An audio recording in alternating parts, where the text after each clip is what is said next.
ગોધરાના ખાડી ફળિયા વિસ્તારમાં વરસાદી પાણીના નિકાલ કરવા માટે તંત્રએ કરી સ્થળ મુલાકાત। ગોધરા શહેરના ખાડી ફળિયા વિસ્તારમાં આવેલા રામેશ્વર નગર ખાતે વરસાદી પાણીના નિકાલ કરવા માટે અને ચોમાસા દરમિયાન કોઈ તકલીફ ન પડે તે માટે ગોધરા પ્રાંત અધિકારી સહિતના કર્મચારીઓ દ્વારા રામેશ્વર નગર સોસાયટીની મુલાકાત લેવામાં આવી હતી। આગામી ટૂંક સમયમાં ચોમાસાની શરૂઆત થનાર છે, ત્યારે આ વિસ્તારમાં પાણી ભરાઈ જવાની સમસ્યાના આગોતરા આયોજનના ભાગરૂપે ગોધરા પ્રાંત અધિકારી, મામલતદાર, નગરપાલિકા ચીફ ઓફિસર અને R&Bના અધિકારીઓ સહિતના કર્મચારીઓ દ્વારા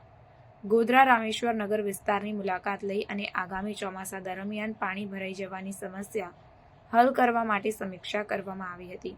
જેમાં ગોધરા ખાડી ફળિયા વિસ્તાર સહિત રામેશ્વર નગરના સ્થાનિક લોકો ઉપસ્થિત રહ્યા હતા અને તમામ લોકો પાસે વરસાદી પાણીની સમસ્યાને હલ કરવા માટે સ્થાનિક લોકોના પ્રતિભાવ લેવામાં આવ્યા હતા, જેમાં સ્થાનિક લોકો કાયમી વરસાદી પાણીનો નિકાલ કરવામાં આવે તેવી રજૂઆત કરી હતી।